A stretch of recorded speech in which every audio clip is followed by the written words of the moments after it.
Coucou mes gazelles, bienvenue pour cette guidance sentimentale pour le mois de février et donc on continue avec vous les balances. Je rappelle comme toujours et à chaque fois que c'est un tirage général, donc prends vraiment ce qui résonne de façon particulière pour toi, qui peut t'aider à trouver une réponse ou en tout du moins une piste de réflexion par rapport à une personne ou une situation qui te travaille énormément et qui éventuellement te cause un petit peu de tourment. On va regarder les énergies dominantes. Donc pour certains d'entre vous, oui, je parlais de tourment, effectivement. On a peur. Alors, je t'avoue que quand je brassais comme ça, quand je faisais le brassage là pour préparer cette guidance, j'ai eu cette sensation de quelqu'un qui a peur de refaire les mêmes erreurs, mais qui a peur de s'engager, qui est en face d'une occasion positive, d'une belle opportunité, d'un beau renouveau. Quand je parle d'un beau renouveau, il peut s'agir effectivement d'une nouvelle histoire avec quelqu'un. Ça peut aussi, il peut aussi être question d'un nouveau départ seul. Parce que pour certains d'entre vous, vous avez besoin d'une parenthèse seule pour se retrouver et puis aussi pour apprécier un petit peu le fait d'être avec soi-même, quoi, le fait d'être seul. Et là, j'ai l'impression qu'en fait, pour certains d'entre vous, vous avez traversé justement une période seule comme ça, une période de célibat. Une période de célibat sur laquelle vous êtes dans cette ambivalence qui vous fait dire que oui, j'ai envie de quitter cette période de célibat et une fois que vous êtes devant le fait accompli ou une fois que vous êtes devant une belle opportunité que vous attirez, vous vous dites finalement, est-ce que je fais vraiment le bon choix de quitter le célibat? Est-ce que je suis pas mieux seule? Il y a des blessures du passé là qui ne sont pas complètement refermées. Il y a des déceptions qui ne sont pas encore guéries. Et j'ai l'impression qu'en fait, vous êtes encore sur ce travail, sur cette introspection qu'on doit tous mener sur nous-mêmes pour ne pas projeter trop d'attentes sur quelqu'un d'autre. Des attentes qui, en grande partie, peuvent être satisfaites par soi-même, déjà par nous-mêmes. Tu vois, donc là ça va au-delà de l'amour reçu, ça va au-delà de tout ça. On est vraiment sur de l'estime de soi, sur de l'amour de soi-même, sur la considération que tu peux avoir de toi-même aussi, la façon dont tu te places dans tes rapports aux autres sur ton parcours sentimental. Il y a peut-être quelque chose à travailler, parce que moi je vois quelqu'un dans la douleur encore, dans la douleur. Alors pour moi, il n'est pas question de retourner vers quelqu'un du passé ou d'espérer le retour de quelqu'un du passé. Dans cette guidance-là, c'est pas ça. On est vraiment sur c'est comme si tu étais au bord d'un pont, un pont suspendu comme ça au-dessus d'un vide, mais un vide colossal. Et pourtant, il y a toutes les attaches nécessaires, il y a toutes les sécurités, mais comme tu ne connais pas ce pont, finalement tu hésites, tu as envie de le traverser, tu as envie de le prendre, mais en même temps tu te dis aïe aïe aïe, et si je le prends et qu'il cède, qu'est-ce que je fais? On est sur cette ambivalence, tu es sur les starting blocks mais t'es pas encore parti. Prends le temps. Prends le temps. Là, on t'encourage de toute façon à ne pas foncer bille en tête dans quelque chose qui te paraît comme ça tout beau, tout nouveau, tout doux, tout prometteur. Si tu ne mènes pas, si tu continues, si tu cesses de mener cette introspection pour guérir tes blessures, parce qu'en fait, si tu ne mènes pas cette introspection, si tu ne la mènes pas jusqu'au bout, cette blessure, elle va rester là, quoi. Elle va rester en l'état. Et elle va s'accumuler avec d'autres détails, d'autres questions qui n'auront pas été résolues, d'autres incertitudes non justifiées qui risquent de se rajouter par après avec quelqu'un d'autre, des incertitudes qui seront alimentées par des non-dits, par des petites conclusions personnelles, par des doutes alimentés de toute façon par l'ego et par l'estime que tu as de toi-même, tu vois? Et par l'estime que tu penses que les autres ont de toi, mais en fait c'est pas le cas. C'est pas le cas. Donc on t'encourage vraiment vraiment à prendre ton temps pour cette parenthèse et à ne pas... Oui voilà, c'est ça. C'est ça. Et à alimenter déjà les côtés positifs de ce célibat, alimenter les côtés positifs de cette parenthèse, prendre des initiatives pour justement les mettre en valeur, les accentuer. Qu'est-ce que tu peux faire seul? Qu'est-ce que tu peux te permettre de t'offrir seul? Offrir dans tous les sens du terme. que tu peux moins faire ou pas du tout quand tu es accompagné. Qu'est-ce que ce silence, qu'est-ce que cette quiétude te permet de faire ou de penser? Qu'est-ce que ça te permet de mener comme travail sur toi? Tu vois? Parce que là, il est question de se retrouver soi-même, il est question de retrouver un équilibre. Il est question aussi d'accomplir un panorama complet sur tout ton parcours pour justement continuer cette introspection dont je te parle et guérir cette blessure. Parce qu'il y a quelque chose là qu'on refuse de voir, parce que c'est douloureux, mais attention, ne laisse pas trop traîner les choses parce que ça risque de devenir un nœud karmique, ça risque de devenir un blocage karmique qui finalement ne changera pas tes vibrations et attirera à toi toujours les mêmes profils qui vont alimenter ce nœud karmique. Tu comprends? C'est ce que je t'explique depuis le début en fait. Il y a comme un blocage, il y a la peur de quelque chose. Mais là on te dit si tu as peur de quelque chose, écoute ton instinct, écoute ton intuition. Mais n'en fais pas un blocage. Essaye de ne pas en faire un blocage et donc de le regarder en face et de te dire bon comment est-ce que je peux essayer de résoudre ça. Ça demande beaucoup de courage, ça demande beaucoup de maturité, de sagesse. Ça c'est quelque chose qui s'apprend tout au long de sa vie. Hein. Jusqu'au dernier jour de notre incarnation, on a quelque chose à apprendre. En fait, on nous encourage vraiment, vraiment, quel que soit le tirage ici, quelle que soit la guidance, on nous encourage toujours à revenir régulièrement au statut d'élève, au statut d'apprenti en termes de spiritualité et d'élévation personnelle. Tu vois? D'ouverture. Je te montre quand même les cartes de synthèse. Donc ce vers quoi tu vas en fonction de tes choix et de tes décisions à venir. Je rappelle pour ceux qui viennent d'arriver que on reste maître de nos choix et de nos décisions. Hein? Rien ou presque est gravé dans le marbre. Donc on peut corriger la trajectoire ou en tout cas essayer de prendre des décisions pour s'arranger, pour s'élever et puis s'éviter peut-être des souffrances supplémentaires, surtout si c'est le même type de souffrance qui se répète. Tu vois? Donc là, on est en train de te dire attention, attention, ne te focalise pas sur un bonheur à deux, ne te focalise pas sur une élévation et sur quelque chose de potentiellement idéalisé par rapport à la vie de couple, par rapport à ce que tu voudrais au niveau de tes ambitions et de tes rêves. Justement, on te dit, tes ambitions, tes rêves, ils sont légitimes, ne t'inquiète pas, ils vont prendre vie. Mais par contre, tu dois te libérer. On te conseille, on te conseille vivement, en tout cas, de te libérer de ces croyances limitantes qui t'empêchent de prendre ton envol, qui t'empêchent d'avoir une vision beaucoup plus large de tout ton potentiel et de toutes les vibrations, de tous les profils positifs que tu peux attirer à toi et qui peuvent t'aider à t'élever et que tu peux aider à élever aussi. Tu vois? Parce qu'on fonctionne tous en effet miroir, on fonctionne tous en complétude, en similarité. Tu vois? Donc on te demande vraiment de te libérer de toutes ces petites croyances, de toutes ces petites certitudes alimentées par l'ego qui te maintiennent bien sage sur un chemin bien balisé alors que ce chemin-là, peut-être qu'il n'est pas pour toi. Peut-être que tu es destiné à avoir un schéma de vie sur ton parcours amoureux un peu plus atypique, si tant est que ça existe maintenant.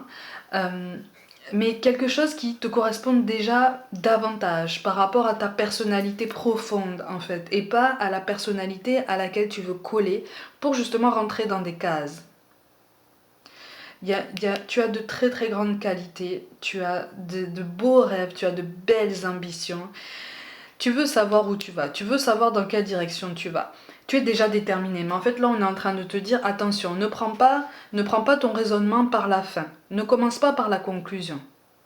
Commence déjà par ce qui t'a poussé à mener cette introspection, cette réflexion. Par contre, on t'encourage vivement à te libérer d'une potentielle colère, d'une potentielle rancœur, d'une souffrance, de la façon que tu choisis. Écris-le, crie-le, parle, chante, fais du sport, médite, fais tout ça en même temps, ou plein d'autres choses. Mais on t'encourage vivement à trouver un moyen de le sortir de toi, de le sortir de ton corps, de ne pas le laisser bloquer, tu vois? De ne pas le laisser bloquer à l'intérieur de toi. Oui, c'est ça. Oui, parce que sinon, ça risque de ralentir ton évolution. C'est ça qu'on te dit en fait. Hein. C'est pour ça qu'on a l'as de denier qui tombe à l'envers pour l'instant. en carte de synthèse. C'est parce que là, tu es encore au début de ta réflexion, tu es au début de ta guérison, tu es en phase de guérison, tu vois, tu es en phase d'apprentissage. Mais surtout, ne va pas trop vite. Il y a un défaitisme aussi, un fatalisme, il y a quelque chose aussi qu'on t'appelle à travailler. On t'appelle aussi à relever les épaules et à assumer potentiellement certaines responsabilités sans t'accuser, sans te juger, sans te blâmer, justement, sans porter le blâme, mais voilà, en étant aussi honnête avec toi-même, transparent avec toi-même.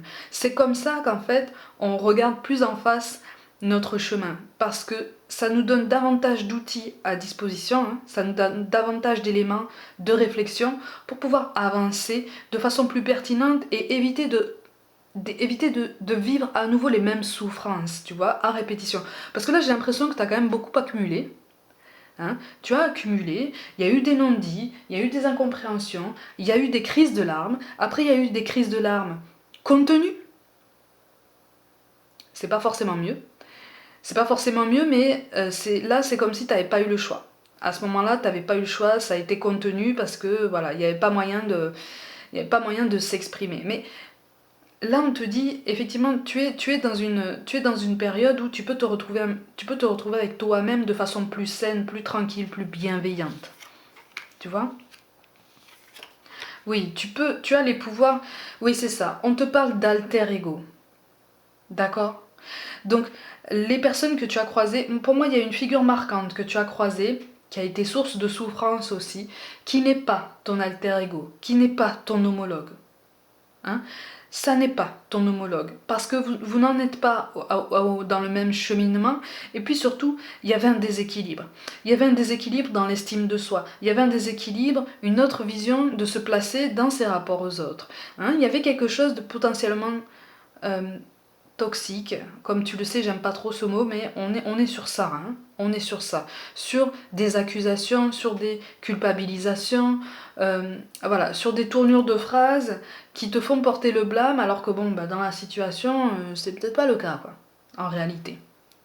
Tu vois, on t'appelle aussi à travailler ta constance, ta tempérance. Ça, c'est quelque chose, ça paraît beaucoup comme ça, énuméré, mais en fait, ça vient quand on se regarde et qu'on se dit, bon, voilà, pourquoi est-ce que j'ai vécu ça? Pourquoi est-ce que cet événement-là, je l'ai ressenti de cette façon? Pourquoi avec autant d'intensité? Parce que là, il y a quelque chose qui est très très fort. Hein. Là, il y a une souffrance qui est très forte et qui est d'autant plus forte qu'elle a été contenue pendant longtemps, très longtemps, avec un sentiment de ne pas être compris, avec un sentiment aussi de ne pas pouvoir potentiellement s'exprimer. Hein, presque ne pas avoir le droit de s'exprimer. Presque, on est presque sur ça. Donc c'est comme si tu avais été effacé. C'est comme si tu t'étais effacé pendant longtemps déjà. Et là, il y a eu la goutte d'eau qui a fait déborder le vase. Et tu es dans cette période de solitude, mais de solitude qu'on t'encourage vraiment à voir de façon plus saine. Le changement fait très très peur. Ça, c'est normal. Le changement fait très peur. La bascule fait très peur. On en vient à se demander parfois si on va réussir à trouver un équilibre, si on va réussir à s'en sortir. Tu vas t'en sortir. Tu vois, c'est ça qu'on te dit.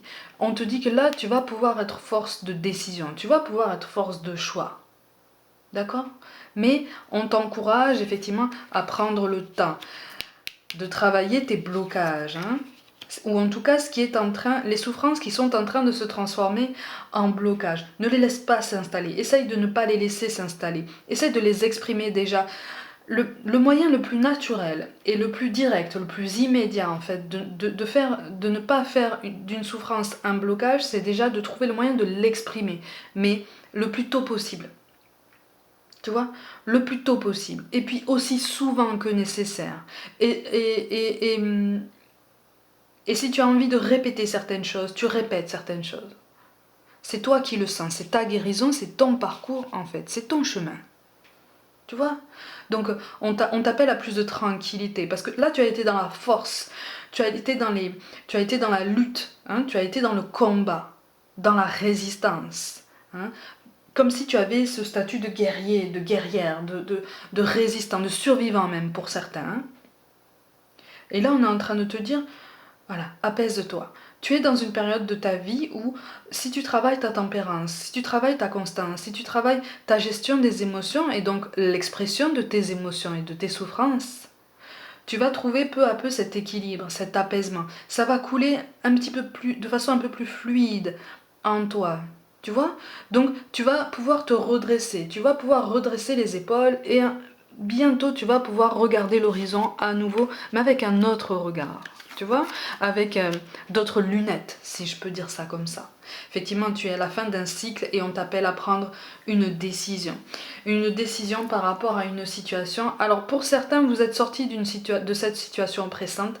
Pour d'autres, j'ai l'impression que vous avez tendance à y retomber, ou on trouve le moyen encore de vous maintenir dans ce schéma un peu oppressant, avec une forme de domination, une forme de... C'est très... Mais il y a le côté psychologique, il y a le côté domination psychologique aussi. On est vraiment dans la tournure de phrase, on est dans l'accusation, on est dans la culpabilisation, c'est très... C'est cruel pour le coup. C'est cruel. Je suis peut-être un petit peu dans le jugement en disant que c'est cruel ce qu'on t'a fait subir. Mais c'est le ressenti qui ressort là. C'est le ressenti de tous les tempéraments qui ressortent dans ce tirage-là et que je ressens en souffrance. Vous êtes dans une grande souffrance. Vous êtes dans une détresse. Et en fait, là, on est en train de vous dire que vous n'êtes pas seul. Vous n'êtes pas seul, vous n'êtes jamais seul. Mais ces doutes-là, ces angoisses-là, en fait, tu as les moyens maintenant. Tu peux te donner le droit de les exprimer et de les sortir de toi. Tu peux te donner le droit d'être toi-même. Tu vois? Parce que tu as conscience, pour certains, vous avez déjà conscience que cette situation oppressante avec quelqu'un, avec cette personne-là, moi, en face de toi, je ressens une figure très marquante, avec un tempérament très marqué, mais très particulier. Je vois des courbes, en fait, autour de cette personne-là. C'est pas quelque chose de... Je vois pas des lignes droites, je vois pas quelque chose de bien aligné, je vois des courbes. Des courbes qui s'entrecoupent, tu vois? Comme quand tu vois l'aura de quelqu'un, quand c'est entrecoupé comme ça, quand c'est irrégulier, c'est qu'il y a un souci. C'est qu'il y a un souci au niveau de la circulation des énergies, au niveau des ressentis, au niveau de sa réflexion. Il y a quelque chose qui pose problème, tu vois. Et il y a quelque chose qui pose problème aussi dans sa façon de se poser sa façon de se positionner dans ses rapports aux autres. Là, on est sur quelqu'un, voilà, en face de toi qui a des problèmes relationnels très marqués et qui potentiellement, pour certains, remontent à une figure parentale ou quelque chose qui s'apparente à une figure parentale, tout du moins familiale. Il y a quelque chose qui s'est brisé là. Quelque chose qui s'est brisé. Et c'est une personne qui a continué sa vie un petit peu comme ça, un petit peu en mille morceaux, quoi. On a essayé de se recoller, mais on s'est recollé tout de travers, et puis pas du tout dans le bon sens, et puis les pièces ne sont pas du tout au même endroit qu'avant. Voilà, on s'est recollé pour se recoller, mais sans finalement...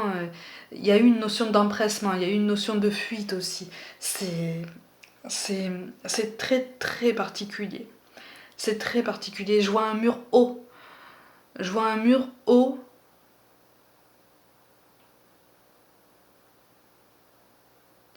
Relativement épais, mais je vois un mur haut qui donne sur une rue. Mais c'est un mur très haut quand même. Mais c'est un mur très haut, mais j'ai l'impression que c'est une personne qui l'a passé un jour. Ce mur-là. C'est très particulier. C'est très particulier.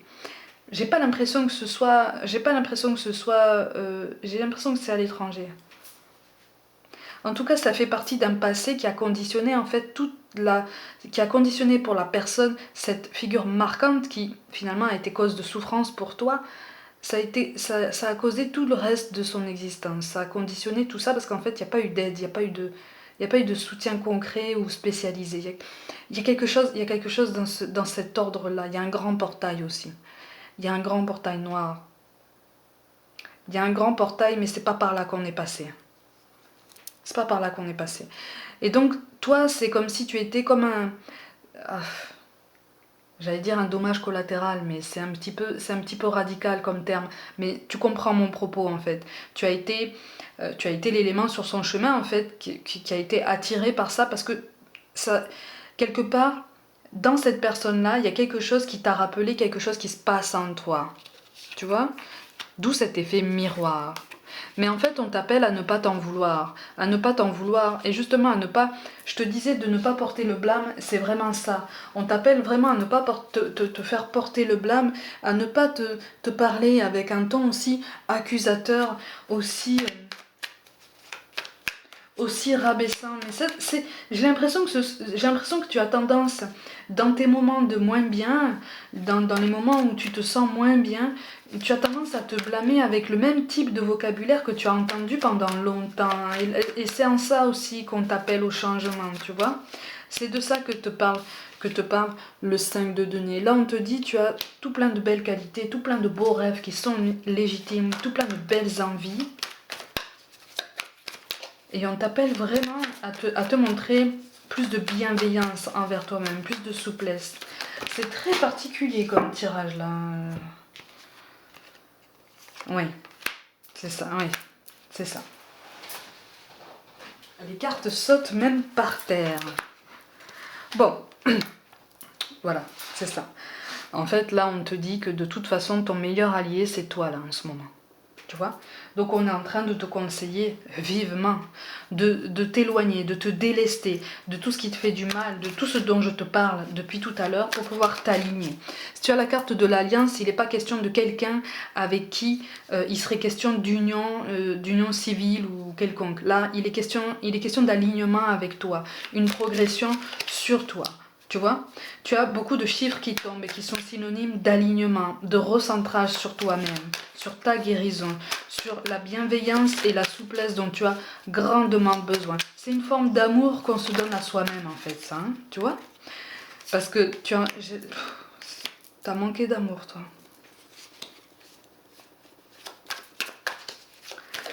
Ça fait mal au cœur. Je te sens avoir manqué énormément d'amour pendant longtemps. Et là, n'oublie pas, hein, en carte finale, tu as la carte de la paix. Tu vois? Donc c'est un travail, de longue haleine. C'est un travail de longue haleine, c'est un travail qui... comment te dire ça? Il y a beaucoup de cartes qui sont tombées là. C'est un travail qui demande beaucoup de force. Tu vois? Mais là, on te dit attention. Tu vas de toute façon comprendre encore plus fort quand tu auras pris un petit peu plus de force, tu vois, quand tu te seras refait une santé pour certains, une santé aussi bien physique que psychologique, hein, finalement, tu comprendras que ce changement est nécessaire et que ce lien toxique doit prendre fin. Tu vois? Donc en fait, tu vas pouvoir te retourner vers ton passé avec un peu plus de sérénité, avec un peu plus de sagesse, avec un peu plus de bienveillance et puis surtout avec tout le respect que tu te dois à toi-même. Toute cette intégrité, toute cette dignité pour laquelle on t'a fait croire que tu n'étais pas digne, que tu méritais pas ça. Non, non, non. Tu as droit à autant de dignité et de légitimité dans l'amour comme dans la vie professionnelle, comme dans tout. Tu vois? Donc c'est un travail de longue haleine. Mais tu vas pouvoir couper ce cycle. Avec le 5 de denier et le 9 de coupe, de toute façon, il est question d'un changement positif en toi, dans ta façon de penser.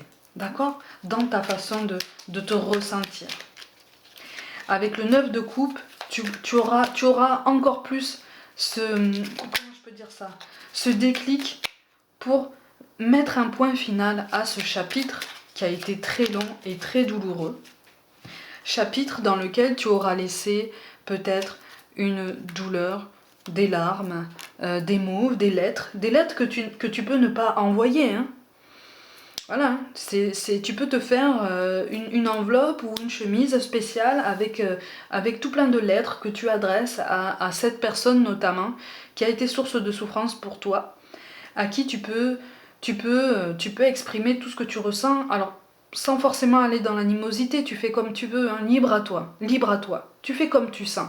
Le but étant de te libérer de cette colère de façon efficiente, libérer de cette douleur, hein, et surtout te pardonner de t'être infligé tout ça. Parce que on peut tous tomber dans ce genre de schéma, quel que soit le schéma dont il est question, pour lequel on jure qu'on ne tombera jamais dans ça. Voilà.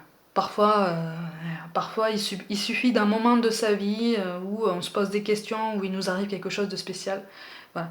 Donc on t'appelle vraiment à plus de tolérance envers toi-même, plus de bienveillance, de souplesse, parce que ton principal allié, encore une fois, c'est toi-même. On te conseille aussi de te réconcilier avec ton corps, avec ton image. Hein, parce que ça a pris un coup là, pour le coup, ça a été un petit peu abîmé, ça n'a pas été valorisé alors que il n'y avait aucune raison de ne pas le valoriser en fait. Tu vois. Donc tu es parfaitement légitime d'aimer et d'être aimé aussi intensément, mais déjà en premier lieu là on te dit aime-toi déjà, oh, aime-toi intensément. Et tu verras qu'à un moment donné, tu vas guérir, tu vas sourire et tu vas pouvoir avancer. C'est pour ça qu'on te parle de courage. Par contre, effectivement, essaye de suivre un petit peu le cours. Là j'ai l'impression que tu risques de tomber dans ce réflexe de maîtriser encore les crises de larmes, de maîtriser les colères, de tout contenir. Là, on te dit non, à partir du moment, dès que tu peux, si tu sens que ça vient, dès que tu peux, tu lâches. Dès que tu peux, tu pleures, dès que tu peux, tu écris, dès que tu peux, tu fais du sport, dès que tu peux, tu bouges. Voilà, tu le gères comme tu l'entends, mais en fait, on te dit, si tu sens que ça vient, dès que tu as la possibilité de le faire sortir de toi, fais-le. Tu vois, dès que tu as la possibilité de l'exprimer. C'est pour ça que quand je te parlais des lettres, tu peux te faire toute une enveloppe ou une chemise de lettres que tu n'envoies pas, forcément, mais au moins tu as écrit ces lettres. Au bout de quelques temps, quand tu auras guéri de ça, ou en tout cas quand tu auras passé une étape de guérison quand même conséquente, hein, elle est là, hein, de toute façon. Donc, il y aura une demi-marche ici, et là, il y aura quelque chose de vraiment efficient, de façon positive pour toi. À ce moment-là, ces lettres-là, tu en feras ce que tu veux. Mais au moins, tu auras couché sur papier, c'est un exemple, hein, tout ce qui te travaille et tout ce qui te meurtrit encore aujourd'hui. Ça fait mal au cœur. C'est aussi une façon de t'accorder cet amour qu'on t'a refusé pendant longtemps. Tu vois ? C'est de te dire, maintenant j'ai le droit de m'exprimer. Je le fais comme ça. J'ai envie de dire ça, je dis ça. Tu vois ? On te parle de courage, tu en es capable, alors agis. Nous, les anges, nous te soutenons. Voilà, c'est ça. De toute façon, il y a une forte protection sur toi. Il n'y a aucun problème. Il n'y a aucun problème. Alors, pour certains, vous avez quelqu'un dans le cercle amical qui peut se montrer d'un bon soutien. Choisissez bien. Mais pour moi, il n'y a qu'une personne dans le cercle amical. Hein, on ne va pas s'éparpiller. Pour moi, il y a une personne vraiment de qualité qui peut être vraiment d'un très très bon soutien pour toi, pour t'accompagner dans cette évolution. Et j'ai l'impression que pour certains d'entre vous, c'est une personne qui vous dit déjà, depuis longtemps, d'engager ce processus de guérison. Tu vois ? On te parle de gratitude, fais de la gratitude ta nouvelle attitude. Les étoiles vont briller de plus belle sur toi. Tout ce qui existe dans ton monde va devenir lumière. Et c'est toi qui vas devenir ta propre lumière parce que tu vas la rallumer en toi déjà. Tu vois, tu vas trouver le moyen de la rallumer en toi. Parce qu'on a tous cette lumière en nous, on a tous ce feu sacré en nous, cette force qui nous pousse à tenir debout dans les pires conditions. Celle-là, c'est la force vitale, c'est l'énergie vitale, c'est celle qui constitue notre essence. Tu vois ? Et ça, c'est un cadeau déjà. C'est un cadeau parce que déjà, on est debout. Et enfin, on te parle de pardon, laisse le passé au passé, éclaircis ton cœur et ton esprit avec la force du pardon. Voilà ma gazelle, prends soin de toi et crois en toi.